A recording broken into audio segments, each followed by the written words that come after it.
Dios bendiga, hermano, muy buenas noches. Es para mí un honor nuevamente estar con ustedes, brindarles el mensaje en continuidad para que ustedes puedan seguir escuchando la palabra de Dios en el tema de Apocalipsis. Para ello vamos a leer Apocalipsis este día, capítulo 6, versículo del 3 al 6. Repito, Apocalipsis 6, del 3 al 6. El día de ayer estuvimos hablando del verso 1 y del verso 2. Hoy vamos con el 3 al 6. Pido para todos los que escuchan que puedan tener su Biblia a la mano, ya que ocuparemos bastante la Biblia igualmente este día. Aparte de ocuparla bastante, si tengan en donde anotar, hay temas importantes dentro del mismo Apocalipsis, como les había mencionado. A partir del capítulo 6, Juan les ha revelado lo que viene en adelante y corresponde a la gran tribulación. Son cosas que ustedes dirán y preguntarán: ¿y por qué debemos de saber eso? Es importante que como cristianos lo sepan para poderlo predicar, para poderlo hablar. Ustedes, claro está, no pueden causar pánico, causar terror a una persona que tiene una fe muy débil o es muy reciente en el Evangelio, porque las personas tendrán temor de lo que se predica. Entonces deben de tener mucho cuidado. Muchas iglesias igual hay manifestaciones extrañas, por decir así. Entonces, si usted llega por primera vez a esa iglesia donde hay manifestaciones extrañas, también se sentirá como con temor. Y hay muchas cosas que se han hecho muy mal en el Evangelio y debemos de ser como comprensivos incluso a pesar de tener personas nuevas. Para ello también pido, de muchas de las cosas que se van a hablar aquí son temas espirituales, son muy profundos, pero su corazón les va a decir a ustedes, de acuerdo a cómo se dé la enseñanza, de acuerdo a cómo se dé la revelación de cada uno de estos mensajes, que hay cosas que realmente parecen detalladas ahí que son muy espirituales, pero cuando vean la diferencia en la explicación se darán cuenta que tienen lógica en todo lo que se habla, porque su mismo espíritu se confrontará con este mensaje espiritual que viene de parte del Señor. Por lo cual, antes de iniciar incluso con la lectura de este día, vamos a orar, por lo cual les pido que inclinen su rostro, cierren sus ojos. Bendito Dios, mi Señor, quédate con nosotros, Señor mi Dios, en este momento. Haz, Señor mi Dios, copartícipe a todos mis hermanos que escuchan este mensaje, y no importa en el lugar donde se encuentran, Señor mi Dios, ya sea el país, el lugar, Padre Celestial, pido, mi Señor, para que los guardes, para que los guíes, para que brindes en ellos sabiduría, para que puedas impartir de tu espíritu, Señor mi Dios, a cada uno de ellos, que puedan sentir, Señor mi Dios, tu presencia, tu amor infinito, plasmado en cada uno de tus versículos, de cada letra, cada coma, Señor mi Dios, de la Biblia, y que puedan sentirse emocionados, Padre mío, porque su vida ya no va a ser la misma, porque su vida va a cambiar. Porque tú tienes un plan, Señor mi Dios, destinado para esas personas que están escuchando este mensaje, que trasciende el tiempo y el espacio. Obra, Señor mi Dios, de acuerdo al corazón, Señor mi Dios. Obra, Señor mi Dios, de acuerdo a la medida de fe. Pero también te pido, mi Señor, que puedas limpiar la tierra de su corazón. Espíritu Santo, coloca la semilla en ellos, Espíritu Santo. Espíritu Santo, limpia esa tierra del corazón y coloca la semilla en ellos, Señor mi Dios. Todo es para exaltarte, para glorificarte, Señor mi Dios. Haz que este mensaje, Señor mi Dios, sea como un panal de miel para sus oídos. Pido que puedas ocuparme, Señor mi Dios, en mis emociones, en mis pensamientos, en mi boca, mi lengua, Señor mi Dios, en mi corazón. Que este mensaje, Señor mi Dios, que sea predicado de acuerdo como tú dispusiste, en el nombre del Señor Jesucristo, mi Señor, mi Dios. Amén y amén. Hermanos, Es importante que reconozcamos la soberanía de Dios escrita en Apocalipsis. Ese es el libro que al final de los tiempos, las personas que a lo mejor nunca hicieron caso y obedecieron la palabra de Dios, van a tener que ocupar como mapa de su vida. El Espíritu Santo no se va a quedar en la gran tribulación. Entonces las personas se van a sentir solas y van a tener ellos que tener su propia guía por ellos mismos. Va a ser muy complicado. Esperaría que ninguno de ustedes de lo que están escuchando se quedara. Pero deben demostrar fe, deben demostrar deseo, deben demostrar ganas por querer escuchar de la palabra de Dios.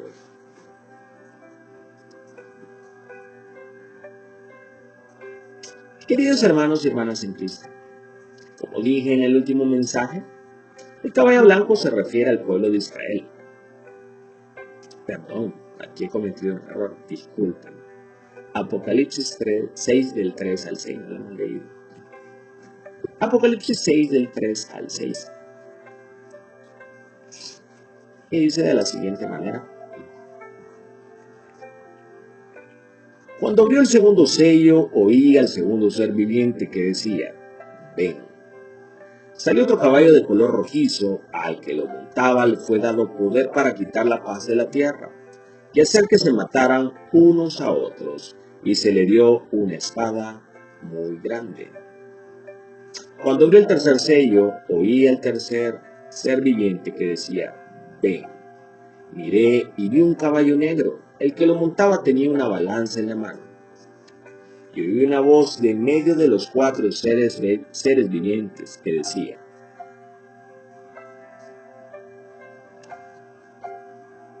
2 libras de trigo por un denario y 6 libras de cebada por un denario. Pero no dañes el aceite ni el vino. Tremenda palabra, hermanos. Cuando era pequeño era para mí difícil poder entender cada una de estas cosas. Sin embargo, yo leía Apocalipsis muchas veces y me recordaba de muchas cosas, las que más me traumaban literalmente. Los 144,000 sellados, omitía lo de las iglesias, pero había muchas cosas entre los sellos que yo no entendía. Yo me imaginaba los caballos de colores. Pero al momento que pasa el tiempo y nosotros nos sumergimos en el momento indicado en el cual el Señor brinda el conocimiento, la palabra de Dios se ve reflejada y tan bella viene a ser explicada. Por eso es necesario, hermanos, que ustedes al escuchar este mensaje puedan pedirle al Señor, Señor, permíteme entender tu palabra. Abre mis oídos espirituales, mi entendimiento espiritual, mis ojos espirituales, mi boca espiritual, para poder recibir tu palabra, porque quiero escucharla, quiero entenderla. Mis ojos espirituales para poder leer también tu palabra y entenderla, Señor. Háblame. Bueno, queridos hermanos y hermanas de Cristo, como dije en el último sermón, que fue el día de ayer, el caballo blanco se refiere al pueblo de Israel. Y el que se sentó en él es la fuerza principal del pueblo de Israel y el que domina su destino. Como es el pueblo elegido por Dios, el pueblo de Israel permanecerá en la providencia de Dios hasta el último día en este mundo. Dios permitió que la providencia para el pueblo de Israel se registrara en muchas partes de la Biblia. Y la historia del pueblo de Israel está progresando tal como Él dijo que lo haría. Hace 2000 años, nadie podía siquiera imaginar que la nación de Israel, que fue completamente borrada de esta tierra, volvería a su antiguo territorio y restablecería al país que se había perdido y lo renovó nuevamente. Pero la Biblia había profetizado hace mucho tiempo sobre tal historia de Israel. Deuteronomio 4:30. Cuando estés en angustia, y te alcancen todas estas cosas, si en los últimos días te vuelves a Jehová tu Dios y oyes su voz. También Ezequiel 36, del 8 al 10, dice lo siguiente. Pero a vosotros, montes de Israel, daréis vuestras ramas y llevaréis vuestro fruto para mi pueblo Israel, porque están a punto de llegar. Porque aquí que yo estoy por vosotros, a vosotros me volveré y seréis labrados y sembrados.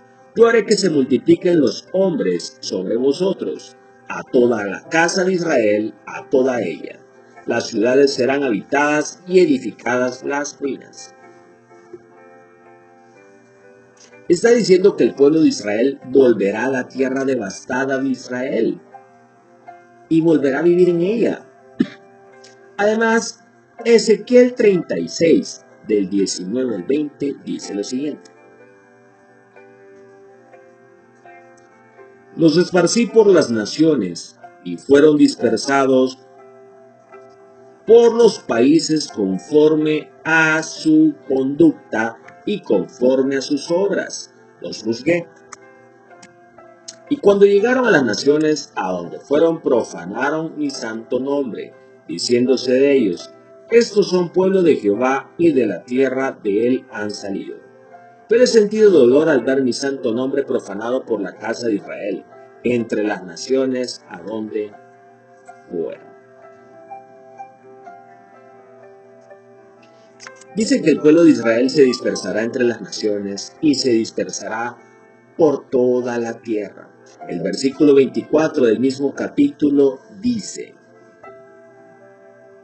y yo os tomaré de las naciones, os recogeré de todos los países y os traeré a vuestro país.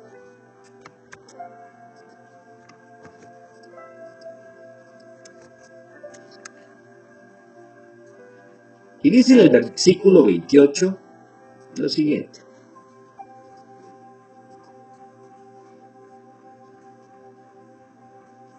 Habitaréis en la tierra que te di a vuestros padres, y vosotros seréis mi pueblo, y yo seré su Dios. Repetimos. Habitaréis en la tierra que di a vuestros padres, y vosotros seréis mi pueblo, y yo seré vuestro Dios. Dice que el pueblo de Israel que está disperso por todas las naciones volverá a la tierra que Dios dio a sus padres.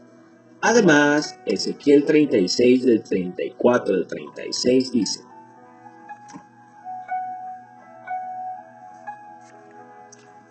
la tierra asolada será labrada, después de haber permanecido asolada ante los ojos de todos los que pasaban. Y dirán, esta tierra desolada se ha convertido en un huerto de Edén, y estas ciudades arruinadas, desoladas y destruidas están fortificadas y habitadas. Y las naciones que queden en vuestros alrededores sabrán que yo reedifiqué lo que estaba derribado y planté lo que estaba desolado. Yo, Jehová, he hablado y lo haré. Cuando el pueblo de Israel regresó a la tierra donde vivían sus antepasados, la tierra estaba desolada y devastada. Si bien el pueblo de Israel se dispersó por todas las naciones, la tierra fue abandonada y llovió poco, por lo que se había convertido en un desierto árido y desértico. Incluso los árboles y la hierba que quedaban en las montañas también fueron cortados por personas y nunca se plantaron de nuevo. Obviamente, el polvo y el suelo fueron arrastrados y solo quedaron rocas y piedras en la tierra. La zona costera se convirtió en un desierto de colinas de arena. La zona sur se convirtió en la región del desierto de Negev. Llueve solo una o dos veces al año y la temperatura sube a 40 grados centígrados, 110 grados Fahrenheit, por lo que no puede convertirse en un área habitada.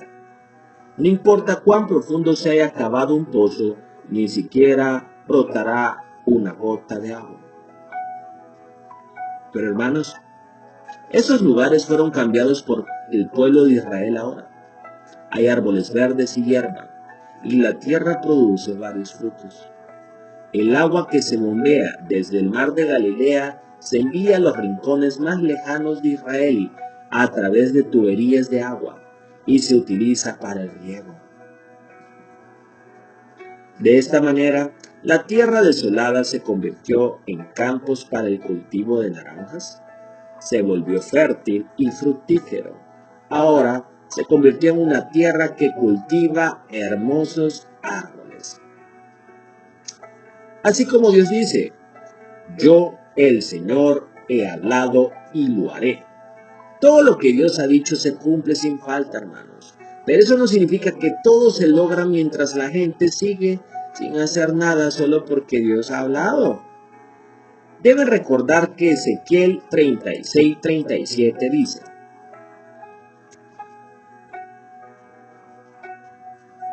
Así ha dicho Jehová el Señor.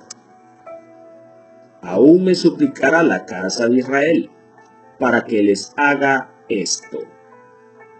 Multiplicaré los hombres como se multiplican los rebaños.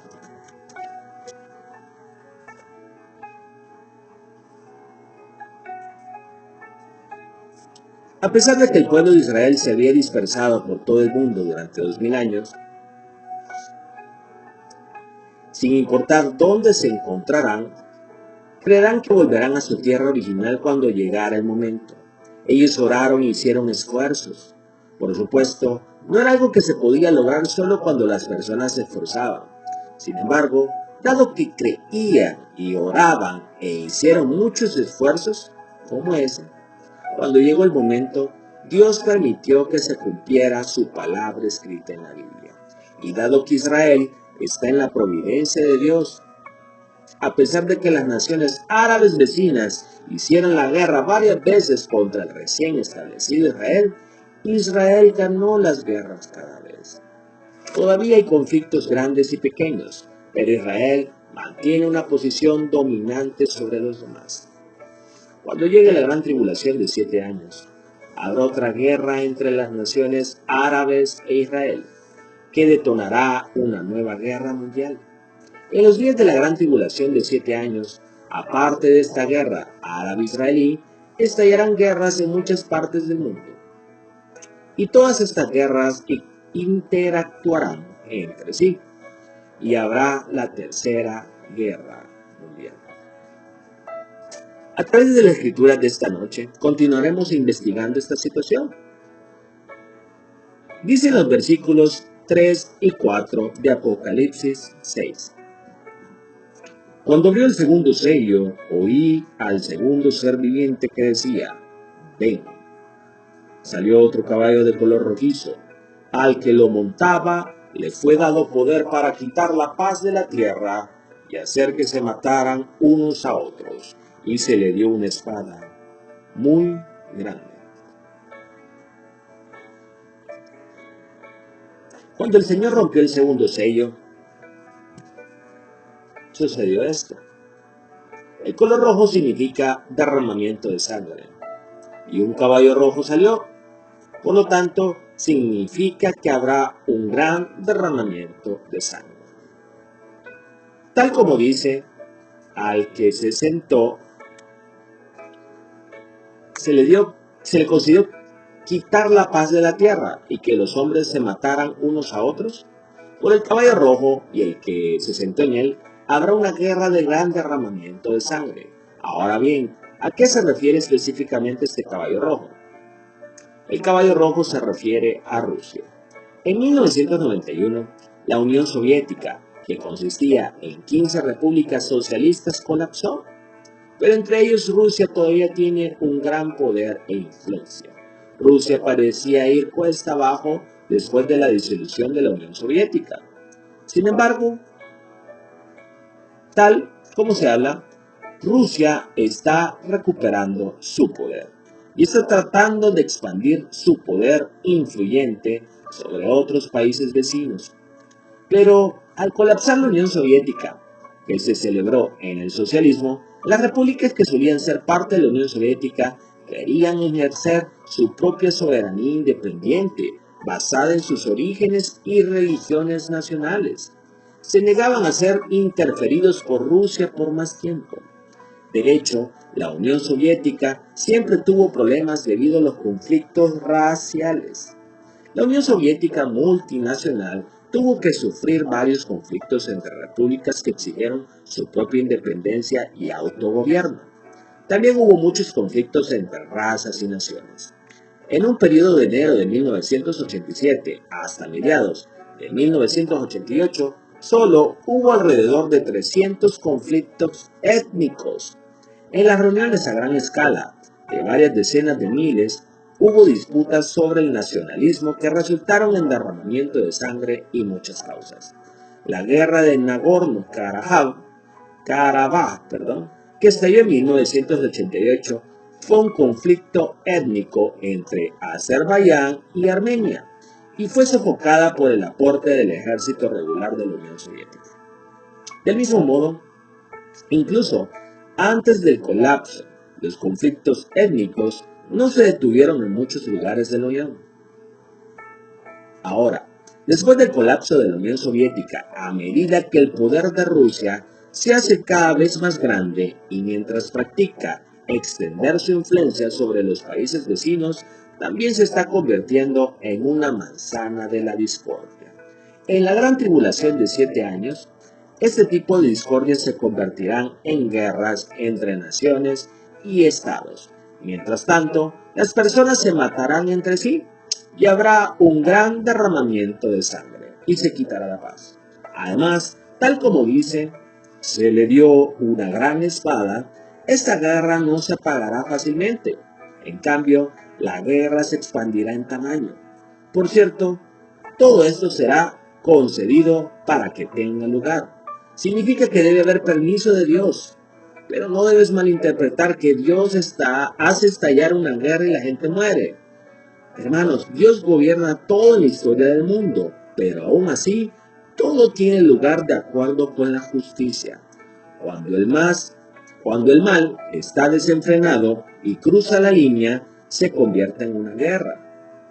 Las personas matan a las personas debido a su propio mal y son destruidas por ellos mismos. Dios no ignora la justicia, Dios no lo hace.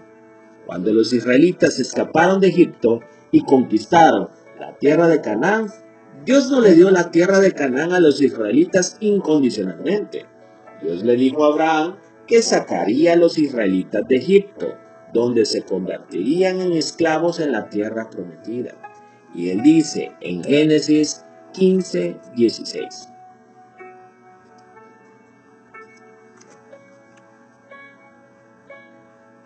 Y tus descendientes volverán acá en la 4ª generación, porque hasta entonces no habrá llegado a su colmo la maldad del amorreo.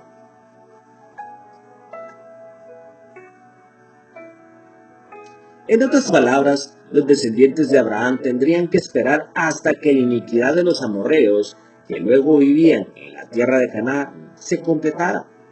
Y luego él daría la tierra a los israelitas. Solo cuando el pecado y el mal de los amorreos cruzaran la línea que estaba dentro de la justicia, Dios permitiría a los israelitas destruirlos y tomar la tierra de Canaán de acuerdo con la justicia.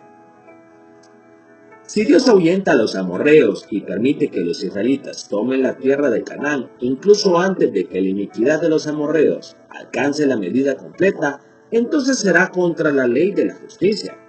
De esta manera, aunque Dios gobierna toda la historia del mundo, Dios seguramente hace que las cosas funcionen precisamente de acuerdo con la ley de la justicia. Por lo tanto, a pesar de que todas las cosas de la gran tribulación de 7 años se lleven a cabo solo cuando Dios lo permita bajo su soberanía, Todas ellas son en realidad el resultado de su maldad, acumulando y cruzando el límite de la justicia. De acuerdo con la ley de la justicia, todo lo que siembra va a cosechar. Lo que la gente ha sembrado en su maldad saldrá en los días de la gran tribulación de 7 años.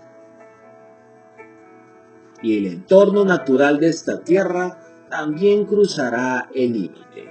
Por lo tanto, habrá grandes tribulaciones como guerras y desastres naturales. Volviendo a la escritura, habrá conflictos étnicos entre Rusia y sus naciones vecinas, y Rusia también intervendrá en la guerra árabe-israelí, y eventualmente se convertirá en la Tercera Guerra Mundial. Una larga historia de disensiones entre Rusia e Israel, y habrá situaciones hostiles entre ambos. Sobre esto explicaré más adelante, usando los contenidos del capítulo 38 de Ezequiel. Queridos hermanos, ahora los versículos 5 y 6 dicen: Cuando abrió el tercer sello, oí al tercer ser viviente que decía: Ven. Miré y vi un caballo negro. El que lo montaba tenía una balanza en la mano. Y oí una voz de en medio de los 4 seres vivientes que decía: 2 libras de trigo por 1 denario y 6 libras de cebada por 1 denario, pero no dañes el aceite ni el vino. Dice que cuando el Señor rompió el tercer sello, salió un caballo negro, y el que estaba sentado en él tenía un par de escamas en la mano. Balanza en la mano. Aquí el caballo negro tiene 2 significados. Primero, el color negro significa pecado. Un caballo negro se refiere a las cosas que sucederán por Satanás que gobierna el pecado. Y el que se sentó en él se refiere al que mide el pecado y el mal. Puede ser el demonio, enemigo y Satanás, o cualquiera que sea utilizado como instrumento por el demonio, enemigo y Satanás. Tal como dicen, el que estaba sentado tenía una balanza en la mano. El diablo, enemigo y Satanás descubre qué tipo de pecado tiene alguien y mide hasta dónde llega su pecado. Cuando el pecado cruza la línea, el diablo, enemigo y Satanás le provocan pruebas, aflicciones y problemas, y habrá juicio por el pecado. Esto a veces se puede lograr a través de personas que el diablo, enemigo y Satanás manejan. Durante los 7 años de la gran tribulación se medirá con precisión todo el pecado y el mal de las personas que quedan en esta tierra. Y dependiendo del nivel del pecado y el mal, las aflicciones y tribulaciones que se presentan pueden variar. Algunos son asesinados antes que otros, y otros son asesinados mucho más tarde. Incluso en las mismas tribulaciones y aflicciones, algunos sufrirán más, pero otros sufrirán menos. Según la medida de quien tiene un par de balanzas en la mano, el precio del pecado y el mal se decidirá de acuerdo con la justicia. En segundo lugar, un caballo negro contiene el significado de un gran tifón y una tormenta violenta. Enormes tifones y tormentas violentas vendrán, pero no empeorarán de lo que se supone que son. En otras palabras, los tifones y las tormentas serán fuertes solo por el límite que Dios permite y establece de acuerdo con la medida de la balanza. Los desastres naturales empeorarán. En los días de la gran tribulación de 7 años habrá terribles calamidades causados por grandes tifones y tormentas. Por supuesto, los desastres naturales están empeorando cada vez más, incluso en estos días. Pero durante los 7 años de la gran tribulación, la calamidad alcanzará su punto máximo. Además, por instigación de Satanás, la gente creará conflictos, disputas y guerras por su misma maldad. Y debido a todo esto, tal como dice, 1/4 de trigo por 1 denario y 3/4 de cebada por 1 denario, habrá una inflación grave. Para entender cuán serio será, debemos convertir la medida en la del valor actual. En primer lugar, un denario era una moneda romana, hermanos. El salario diario de un trabajador era de un denario. Por lo tanto, un denario puede valer entre 50 y 70 dólares de acuerdo a la moneda actual, dado que un cuarto de galón es equivalente a un litro de medida en seco, puede ser seguro decir que un cuarto es aproximadamente un litro. Hoy en día, el trigo generalmente cuesta alrededor de $1 por kilogramo, que es un litro en seco. Por supuesto, hay trigo mucho más caro, pero estoy hablando del trigo normal. Por lo tanto, un litro de trigo cuesta alrededor de $1. O si quieren verlo mejor, podríamos hablar de libras. Pero la escritura de esta noche dice que el precio de una libra de trigo es un denario. Significa que el precio será más de 50 dólares por un cuarto de trigo. En comparación con estos días, es más de 50 veces el precio de hoy. Obviamente, no es que el precio del trigo sea exactamente 50 dólares por un cuarto. El precio puede ser incluso algo más alto que esto, o más bajo incluso.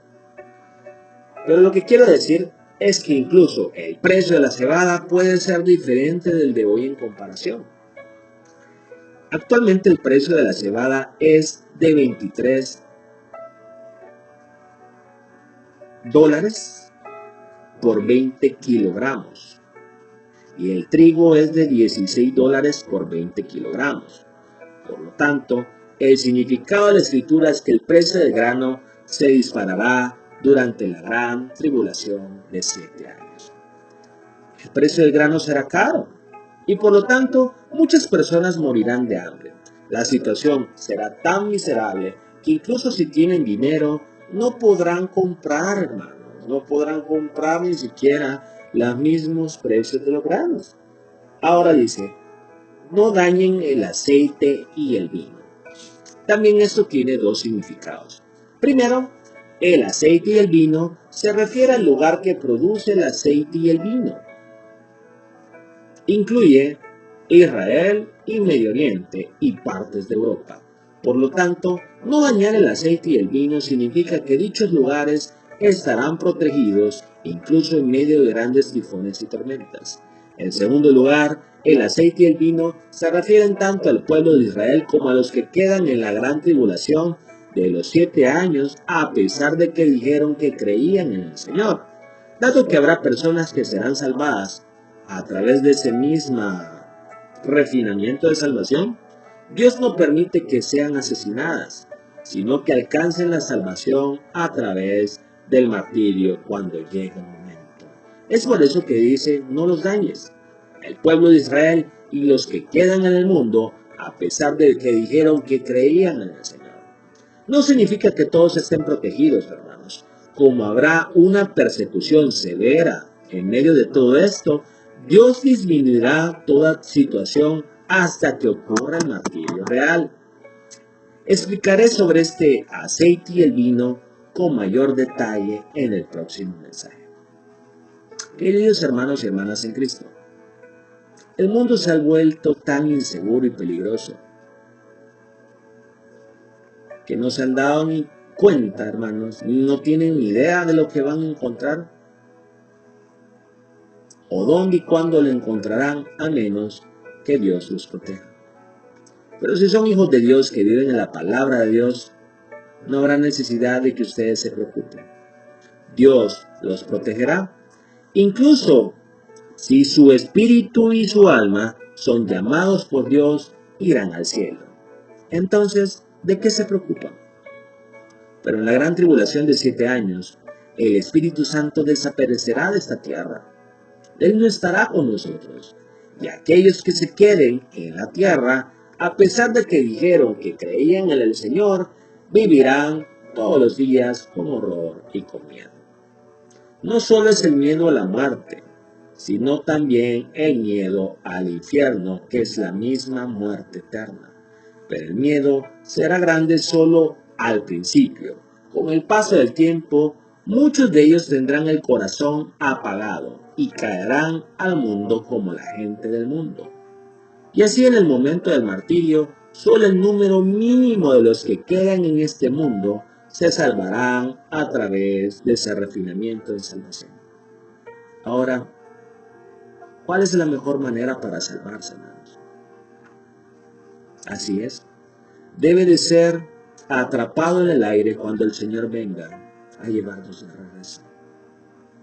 Espero que todos los que estén escuchando este mensaje sobre Apocalipsis se despierten y vivan una vida de creencia diligente para que la gran tribulación de 7 años no tenga nada que ver con ustedes. Es mi oración que todos ustedes disfruten de las bodas del banquete de los 7 años que será en el aire, en el nombre del Señor Jesucristo. Bendito Dios Padre Celestial, Dios eterno, eres bueno y para siempre es tu misericordia, Señor mi Dios. Te complace, Señor mi Dios, en mostrarnos, Señor mi Dios, tu bendito amor, Señor, a pesar, Señor, de todos los conflictos que se vienen, explicados, Señor mi Dios, en el capítulo 6. Suelta, Señor mi Dios, los jinetes y toca, Señor mi Dios, las naciones. Aún los mismos pecados, Señor mi Dios, establecidos para cada persona, van a ser balanceados, van a ser medidos, Señor mi Dios, y van a despertarse al final de la historia de la humanidad. Te pido, Señor mi Dios, que con la misma balanza, Señor mi Dios, puedas también medir nuestro corazón en este momento mientras aún nos encontramos contigo. Que puedas guardar, Señor mi Dios, a una infinidad de almas, Señor mi Dios, alrededor del mundo, en este país, que aún, Señor mi Dios, a pesar, Señor mi Dios, de tener también tanta maldad, puedas encontrar, Señor mi Dios, también su bondad, su amor, Señor mi Dios. Puedas encontrar en ellos, Señor mi Dios, los días que te sirvieron, los días, Señor mi Dios, que te buscaron cuando estaban contigo, tu primer amor. Ten misericordia de ellos, Señor mi Dios. Ten misericordia de este país. Ten misericordia de nuestra familia, Señor. De nuestros padres, de nuestros hermanos. De toda nuestra familia, Señor. Señor mi Dios. Que no nos falte nada. E incluso en este momento, Señor mi Dios, de refinamiento. En la misma sociedad en que todo cambia, Señor mi Dios, y tenemos que actuar de una forma diferente conforme al esquema mundial. Guárdanos, Señor mi Dios, y haznos más dependientes de ti en todo. Perdónanos, Señor mi Dios, si no lo hemos hecho antes. Te pido, Señor mi Dios, para que nos guardes, para que nos guíes, para que permitas que el refinamiento en nuestro corazón nos lleve a la santificación y acercarnos más a ti, Señor. Te pedimos perdón si no lo hemos hecho bien siempre. No queremos, Señor mi Dios, estar en la gran tribulación, ni poder, Señor mi Dios, pasar por este proceso en el cual, Señor, incluso los alimentos escasearán y serán extremadamente caros. Mi Señor, hoy no solamente será un caso para un país o 2 países, hoy será un esquema mundial. Ten compasión, Señor, de las almas que aún te aman. Aguarda un poco más, Señor mío. Ten misericordia de todos, Señor. Ten misericordia del ministerio. Ten misericordia, Señor mi Dios, de los que aún duermen, de los que aún no despiertan, Señor. Hay buenas personas, Señor, incluso no solamente en una religión, sino en muchas. Personas, Señor mi Dios, que quisieran encontrarte. Haz que pueda llegar este mensaje, Señor mi Dios, a muchas personas que quieren escucharte, que necesitan de ti. En el nombre del Señor Jesucristo he orado. Amén. Amén.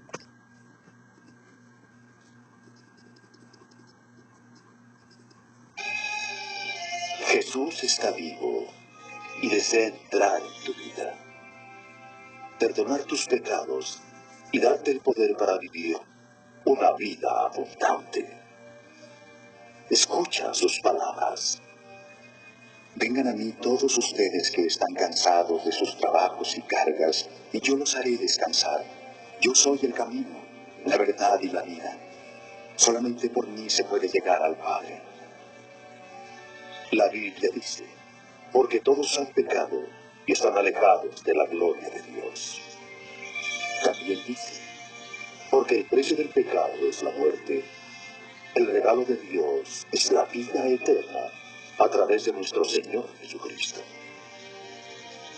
Cuando Jesús murió, pagó la penitencia por tus pecados. Ahora mismo está listo para entrar en tu vida. Escucha, yo estoy llamando a tu puerta. Si oyes mi voz y abres la puerta, entraré a tu casa.